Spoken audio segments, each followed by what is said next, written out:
Hi, my name is Carolyn Schwab, and this is my fourth video journal video. So I wanted to get right into it. So my first video is Professional Communication, Topic 4, in terms of networking by Travis Matthews. So Travis Matthews starts off his video today talking about a little bit of an activity. So he wants to introduce the idea of networking. So he talks about how people want to write out a list of different areas of their life that individuals can fall into that category. So there's a big long list of them, probably like 10. Some of the ones that I thought were really noteworthy to have is maybe something along the lines of the industry insider. So this is an option that was brought up about how this would be someone who really knows the area of work you want to get into and can really help you with those connections. A trendsetter would be someone who's staying up to date. It's good to have someone to keep you up to date on information and just keep you being in the more successful realm of society. And the connector helps you get to other business people, so kind of overlapping areas, which is also mentioned, that could be different, the same person overlapping several categories. The realist keeps a person grounded, which is super important because you have to have real expectations for yourself. Even if you want to shoot high, you have to understand the consequences of that as well. The visionary helps with inspiring the person along their journey, kind of helping to get an individual to see things in a way that they maybe not have seen anything before, helping them to really get through the ideas across and maybe even come up with something better to make their journey more obtainable and better. So there's a lot of other options too, like the wannabe. That is a person who is kind of like looking to you, so you have someone underneath you, and that's helpful as well. It keeps you a little bit more relevant, someone a little bit younger, and they will eventually be in your line of work that you are trying to get into. And this is great for making connections later on in life if you need another individual in your path. So this was great to help people just kind of get through and see if they have really helpful people in their lives and who they're surrounding themselves with to be very successful, which is extremely important.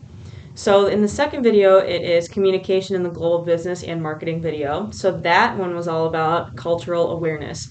Cultural awareness is super important, especially because now that a lot of industries and big businesses are getting into conversations with people from many other countries far, far, far away from the United States, you have to have the awareness to be able to work with these individuals and not offend anyone and understand that everyone is so, so different and everyone needs to be definitely handled with the most respect possible.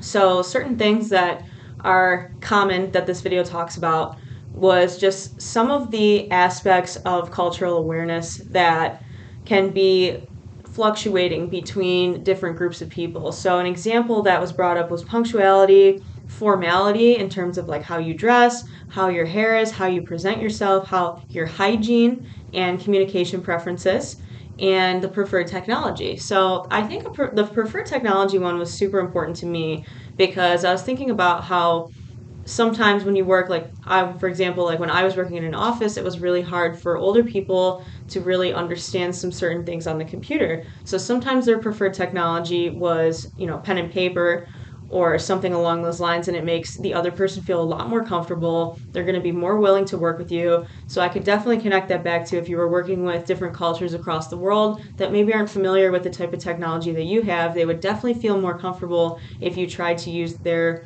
preferred way.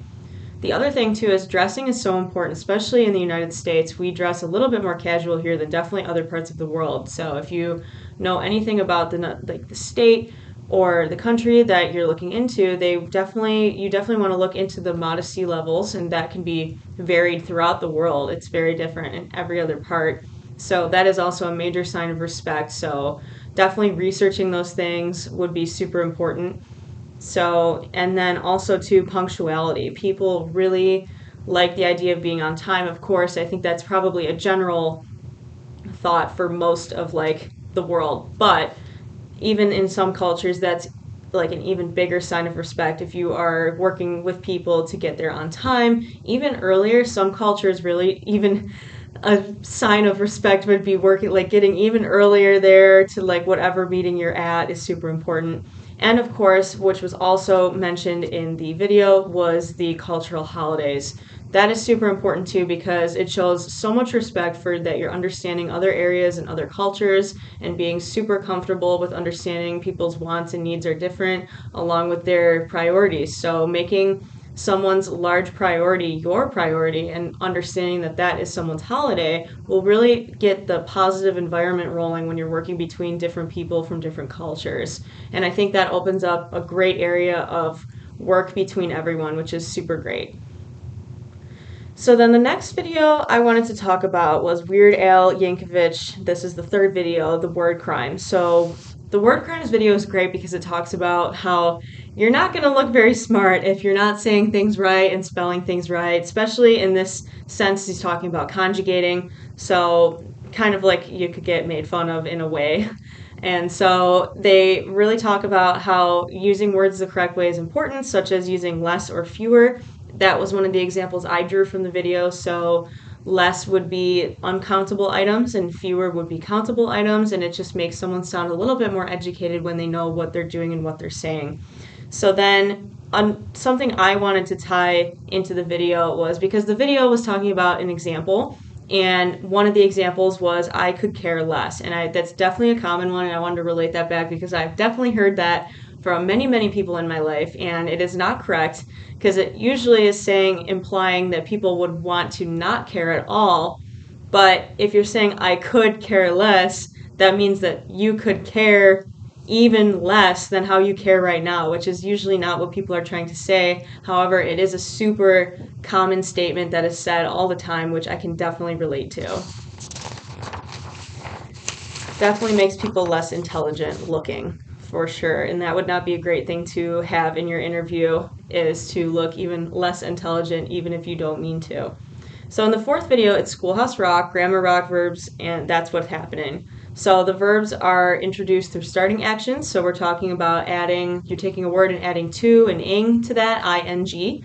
And so that is how we get these action-related words to make a statement. So verbs can be used in the past, present, and the future. So the past we know would have the endings such as ed and other grammatical endings such as that. And I wanted to tie this back. So an example would be for me, using a verb would be telling my mom I am going to work. And so that would be how I would connect that back to my life and how I would work those in. So in the fifth video is another Schoolhouse Rock, grammar rock, busy prepositions. And the prepositions are discussed heavily, and they're talking about how words such as into, beyond, in, around, through are used between actions and giving specific information. And an example of that would be directions. So a way for me to apply that would be when I'm driving to school, I'm driving to St. Bonaventure, there's a really, really big hill that everyone wants to avoid. So I would say, I am going around this big hill, Chapel Hill, to St. Bonaventure. And I would definitely want to do that. So especially in the snow, it's very, very slippery. So that is my real life example for that. So thank you so much.